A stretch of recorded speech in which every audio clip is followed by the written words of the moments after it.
Assalamualaikum semua, saya Bat daripada Bat TV, Sale Advisor Honda Malaysia yang berada di Selangor. Video ni adalah video part 2 untuk HR-V baru yang version S ni. Okay, hari ni kita berpeluang untuk bawa kereta ni. So kita nak test kereta ni punya horsepower dia, sebab dia non turbo Lepas tu kita nak test dia punya sensing. Manalah tahu korang berminat untuk cari kereta baru kan, nak tahu yang orang kata paling basic ni, harga paling murah ni, macam mana performance dia. Jom hari ni Bat bawa korang khas untuk penonton semua. Sebelum tu jangan lupa like, komen dan juga subscribe. Let's go.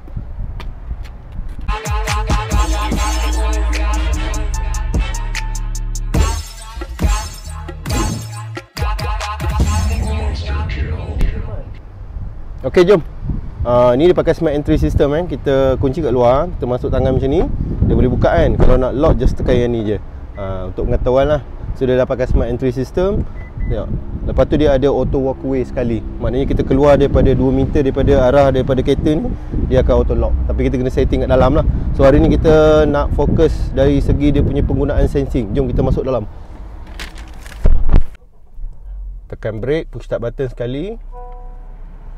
Meter dia digital bahagian tengah je, kiri dan kanan dia biasa. Maksudnya pakai analog lah. So kalau kita nak monitor sensing tu, dia dekat tengah-tengah ni, so kita boleh jumpa lah. So function yang ada macam sekarang ni dekat dalam kereta ni, belah kanan ni dia adalah ada logo yang ni, ada logo macam jalan ni kan. Yang ni kita akan tunjuk macam mana nak guna. Sekarang ni kita pergi isi minyak dulu. Electric parking brake nak release handbrake kena pakai kena tekan brake dan just press down je. Kita onkan ikon ni untuk lebih penjimatan lah. So dia akan kurangkan performance engine kalau kita nak bawa slow lah kan. Kalau kita nak try bawa laju dekat highway, kita boleh offkan je. So dia ada dua, berbeza juga kalau kita bawa kat highway kan, punya speed dia. Yang ni sambungan dia boleh Apple CarPlay dan juga Android Auto. Cumanya dia menggunakan wire Maksudnya kita cucuk wire kat sini, dia auto charge handphone. Lepas tu dia terus link dengan macam Google Map, ada link dengan Waze lah. So kita boleh pakai, tak perlu update Okay, sekarang ni kita bawa jalan. Bismillahirrahmanirrahim. Jom. Okay, sekarang ni Bat dah isi minyak dah. Okay, kita dah ready isi minyak. So kalau macam minyak dia dia tak sama macam Civic FC ke FE, yang mana kita kena buka kereta, lepas tu just press dekat dia punya tempat minyak tu kan. Kalau macam kereta ni, dia ada satu button dekat bawah kaki kita ni. So kita kena tarik macam biasalah belah kiri. Okey, persoalan dia sekarang adalah macam mana cara nak menggunakan sensing. Ini khas untuk HR-V Okey, perasan tak dekat belah kanan saya Bat ni, dia ada button macam ni kan. Yang pertama sekali kita nak tunjuk tentang macam mana nak guna, contoh ni, line ni tengah ni. Ini kita panggil Lane Keep Assist System So bila kita press button ni, so apa yang jadi dekat 4 inci skrin depan meter ni, dia akan ada keluar logo steering dan juga logo lane kan. Okey, kita test yang ni dulu, Lane Keep Assist ni. Okay, Lane Keep Assist ni dia berfunction bila dia detect line putih dekat depan tu. So steering ni dia akan automatic control, dan kereta ni berada dalam kedudukan yang orang kata elok lah, tengah-tengah lane tu. So kalau ada sedikit belok, dia akan follow. Tapi kita kena control juga, sebab dia akan bagi warning lah kalau macam kita lepas tangan lama kan. Lane Keep Assist ni bagus. Dan dia ada juga macam road departure mitigation dan juga lane departure warning. Contoh yang tu, kalau yang button Lane Keep Assist ni, kalau nak on dia stand alone So bila kita press macam ni, kita just monitor saja. Mari kita test dekat jalan raya yang ada line putih.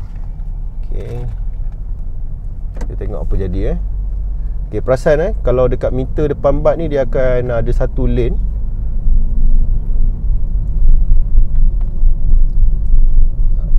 Bila kita lepaskan macam ni, contoh lepas steering, okay, dia tak dapat detect So kita kena cari jalan yang lebih lurus lah.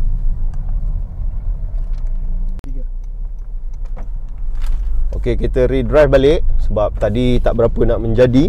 So sekarang ni kita nak tunjuk macam mana nak guna Lane Keep Assist System Dengan adanya sistem sensing ni, bagus lah Dia alert kita untuk kita drive lagi selamat lah. Okay, bila kita on button Lane Keep Assist ni, apa yang akan menyala dekat meter tengah ni, dia akan ada satu line putih tau menyala, nanti korang boleh tengok. Lepas tu ada logo steering ni. So dia akan follow line putih yang kat depan ni. So dia membantu kereta ni berada di tengah-tengah garisan putih, maknanya berada dekat lorong macam ni lah. Okay, ni yang pertama lah. Lane Keep Assist ni Pat memang selalu guna lah bila time drive jauh ke, dekat highway ke kan. Kadang-kadang kita tak tahu bila kita micro slip ke apa, so kita boleh terus on. Dan dia boleh on off maknanya kita tekan balik untuk offkan dia. Okay, itu part yang pertama. Cara yang kedua, kalau korang perasan ada satu logo kereta ni dengan logo macam meter ni kan, bila tekan macam ni dia sekadar mode standby. So bila kita tekan set, contoh kita set, kita bawa dalam 70 sekarang bila kita tekan, bak boleh lepas kaki, yang mana kereta ni dia akan maintain dia punya cruise dia 64 meter sejam. So kereta ni akan maintain. Kalau kita buat braking macam sekarang ni, dia akan automatic hilang lah. So kalau kita bawa, katalah ada AES kat depan kan 110, so kita nak maintain speed di bawah 110, kita just press button ni lagi sekali, okay, dan kita tekan set. Ini untuk guna cruise control sebab kalau macam City dulu dia ada button kan, button untuk cruise control saja. Kalau yang ni sensing ni dia sekali dengan cruise control. Beza. Okay, kalau kita dah on yang cruise control ni, sekarang ni dia ada satu lagi button macam jalan kat ni, line putus-putus ni. Sekarang ni dekat jalan yang tak ada kereta kat depan. So contoh, andai kata kereta kat depan, ada satu kereta kat depan, kita boleh setkan jarak kereta kita ni dengan kereta depan berapa jauh. Yang mana kita boleh just tekan lah, dia ada 4 bar lah. Mana 4 tu mewakili jauh, lagi jauh lah. Kalau kita tekan tu, dia akan dekat, dia akan follow kereta tu punya speed. Dia juga ada low speed follow maknanya kita boleh follow kereta ni sekurang-kurangnya bawa 60 km sejam. Sampai kan kalau kereta tu berhenti pun, dia akan bagi alert, dia bagi forward, dia bagi warning. Kalau kereta tu brake emergency pun, selagi kita apply sensing ni, dia akan buat automatic braking lah. Ada satu lagi yang kita panggil road departure mitigation system. Okay, benda tu sebenarnya dia boleh on off. Cara dia nak on off, kalau korang perasan dekat bawah steering, dia ada satu button bulat ni. Kalau kita tekan, dia akan keluar macam ni tau. Dia akan keluar, ada logo hijau kiri kanan ni. Ini adalah road departure mitigation, yang mana dia function sekali dengan lane departure warning. Contoh kalau kita drive malam, katalah kereta ni kita drive, dia keluar daripada lane, yang pertama sekali apa dia buat, dia akan bagi vibrate dekat meter dan juga steering. Kalau tak ada action daripada driver, dia akan betulkan steering. Maknanya kalau kita bawa micro slip terkeluar daripada lane putih ni, inilah yang menyelamatkan kita daripada berlaku kemalangan. Dan kita boleh on off kan yang road departure mitigation dengan lane departure warning ni, dengan cara kalau kita press button dekat belah kanan ni, dia akan keluar kan. Kita scroll button yang dekat belah kiri ni, so dia boleh on off. Kalau tak nak, just tekan back je. Itu cara dia. So sistem sensing ni simple je nak guna. Dia cuma 2-3 button je untuk navigate dia. Jangan confuse. Kalau dia menyala macam ni, nak off, just tekan cancel saja. Macam contoh, kita tekan button ni lagi sekali, contoh kita on semua sekali, kita tengok apa jadi. Dan kita tekan set lah.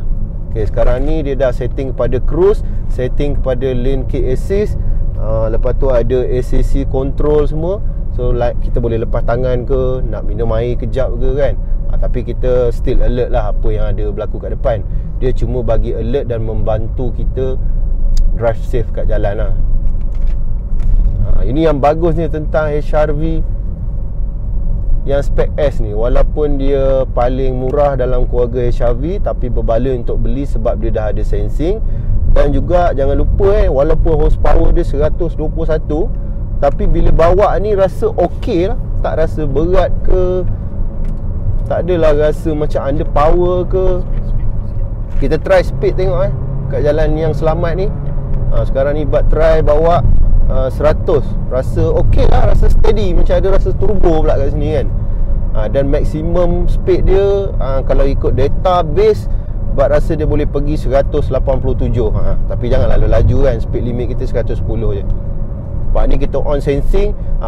Lupa nak cakap bila benda ni function, macam lane K assist ni function semua, dia akan bertukar hijau. So kita just contoh bawa macam ni kan, kita boleh lepas tangan macam ni kereta ni. Kita bagi contoh kalau kita tengok kalau kereta ni dia pergi lane kat kanan, apa jadi? Okey, tengok dia bagi lane departure warning, dia bagi warning dan betulkan steering. Ni yang shock pakai. Okey, sekarang ni kita pergi dekat satu lagi tempat, nanti kita nak tunjuk lain-lain function.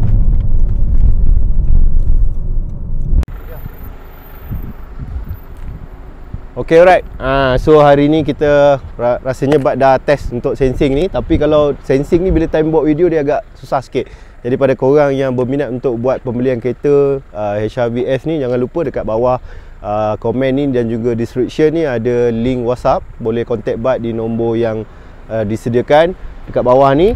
Macam kereta ni Bud rasa dia berbaloi. Sebab dia walaupun dia non turbo, tetapi dia punya horsepower dia 121, lebih kurang macam Honda City. Tapi bila bawa kita rasa dia okey, dia tak under power. At least dia punya top speed boleh pergi 187. Yang paling penting dia punya fuel consumption dia, kita dah test tadi bawa average dalam 16 km per liter. Segi maintenance, jemat dari segi minyak untuk servis. Okey, sehingga kita jumpa lagi. Ya bang, jangan lupa subscribe. Mungkin ada video, nanti ada video lain, video yang lebih menarik. Jangan lupa like, komen dan juga subscribe. Jangan lupa kalau nak buat pembelian, Bud akan hantar kereta ni. Kita ada 5 pilihan color. Ada macam warna sekarang ni adalah warna rose black. Dulu kurang menarik, tapi dekat HRV baru ni sangat menarik. Dengan rim 17 kan. So dia adalah perbezaan yang lain. Bud rasa berbaloi beli dengan harga 114,000 belum masuk insurans. So lebih kurang dalam sebulan 1,200, 1,300. Penghantaran dekat mana-mana je kita boleh hantar kat seluruh semenanjung Malaysia ni. Yang penting loan anda boleh lepas. Loan sign dekat bank berdekatan. So jangan lupa deal dengan salesman yang berdaftar macam Bud ni. So kita ada free sikit untuk buat video. Apa lagi video yang korang nak tengok tentang HRV ni ataupun video kereta Honda yang lain, jangan lupa komen dekat bawah. Terima kasih. Assalamualaikum, bye bye.